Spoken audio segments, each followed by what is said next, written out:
மனம் மாறிய சி.வி. சண்முகம் மகிழ்ச்சியிலே எடப்பாடி பழனிசாமி. நண்பர்களே, அதிமுக தொண்டர்களாக இருந்தீங்க அப்படின்னா மறக்காம நம்ம சேனலை சப்ஸ்கிரைப் பண்ணிட்டு இந்த வீடியோக்கு ஒரு லைக் பண்ணிருங்க. அனைத்திந்திய அண்ணா திராவிட முன்னேற்ற கழகத்தை பொறுத்த வரைக்கும் 2026 சட்டமன்ற தேர்தலுக்கு பின்பு பல்வேறு பிரச்சனைகளை சந்தித்து விட்டது அப்படின்னே கூட சொல்லலாம். அதாவது 2026 சட்டமன்ற தேர்தலிலே ஒரு 25 சட்டமன்ற உறுப்பினர்கள் எடப்பாடி பழனிசாமிக்கு எதிராக போர்க்குடிகளை உயர்த்தினார்கள் அப்படிங்கிற தகவல் நம்ம அனைவருக்குமே தெரியும். அந்த 25 நபர்களிலே ஒரு 5 நபர்கள் ராஜினாமா செஞ்சு விட்டாங்க. 4 நபர்கள் முதலிலும், அடுத்ததாக இன்னொரு நபர், கடைசியாக நமது சி. விஜயபாஸ்கரும் ராஜினாமா செய்து விட்டார். மீதம் இருக்கக்கூடிய நபர்கள் எடப்பாடி பழனிசாமியிடம் மன்னிப்பு கடிதத்தை கொடுத்துவிட்டு எடப்பாடி பழனிசாமி அதிமுகவிலே இணைந்து விட்டார்கள். ஆனால் இதுவரை சி.வி. சண்முகம் மட்டும் எந்த ஒரு நிலைப்பாட்டையும் எடுக்காமல் சமீபத்திலே செய்தியாளர் சந்திப்பையும் நடத்தி இருந்தார். அந்த செய்தியாளர் சந்திப்பிலே எடப்பாடி பழனிசாமியின் மீது பல்வேறு விதமான தகவலையும் சொல்லியிருந்தார். அதாவது எடப்பாடி பழனிசாமி வாருங்கள் என்று சொன்னால் கண்டிப்பாக நாங்கள் அனைவருமே ஒன்று சேர்வோம் என சி.வி. சண்முகம் அதிரடியான ஒரு பேட்டியும் கொடுத்திருந்தார். ஆனால் சி.வி. சண்முகத்துடைய எம்எல்ஏ பதவிகளை இதுவரைக்கும் எடப்பாடி பழனிசாமி பறிக்கவே கிடையாது அப்படின்னே கூட சொல்லலாம். ராஜினாமா செய்த அந்த நபருடைய எம்எல்ஏ பதவியைத்தான் நமது எடப்பாடி பழனிசாமி பறித்தாரே தவிர சி.வி. சண்முகத்தையோ எஸ்.பி. வேலுமணி தரப்பையோ யாருடைய எம்எல்ஏ பதவிகளையும் பறிக்க கிடையாது. சி.வி. சண்முகத்துக்கும் சேர்த்து தான் எடப்பாடி பழனிசாமி பார்த்தீங்க அப்படின்னா, அதாவது அவருடைய பதவிகளை பறிக்க கூடாது என்ற நோக்கத்திலே செயல்பட்டுக் கொண்டிருக்கிறார்.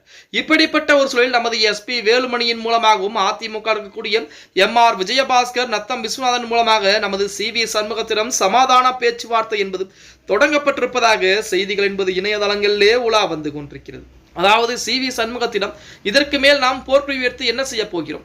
அதிமுகவிலே எடப்பாடி பழனிசாமி பொதுச்செயலாளராக இருந்து கொண்டிருக்கிறார். இன்னும் ஒரு வாய்ப்புகள் என்பது அவருக்கு கொடுத்து பார்க்கலாம்.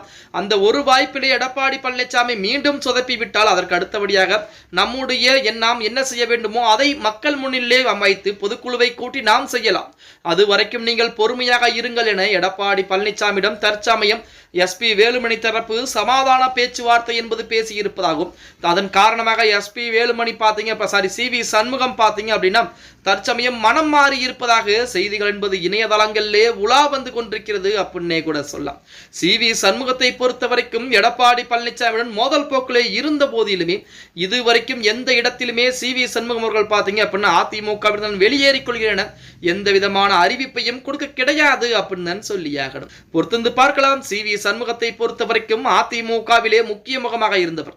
ஆனால் தற்சமயம் அவருடைய நிலைமை என்பது அடுத்து எந்த ஒரு கட்சிக்கும் போக முடியாத நிலைமையாகத்தான் இருக்கிறது. அதிமுகவிலிருந்து நமது சி. விஜயபாஸ்கர் சென்றிருக்கலாம், மற்றவர்கள் சென்றிருக்கலாம். சென்று அங்கே போய் பார்த்தால் மட்டும்தான் அந்த நிலைமை என்பது எப்படி இருக்கும் என தெரிய வரும். பொறுத்திருந்து பார்க்கலாம். ஓகே கைஸ், வீடியோ பிடிச்சிருந்தா மறக்காம லைக் பண்ணிருங்க. அப்படி நம்ம போடக்கூடிய வீடியோ பற்றின கருத்துக்களை கீழே மறக்காம கமெண்ட் பாக்ஸ்ல பதிவு நண்பா.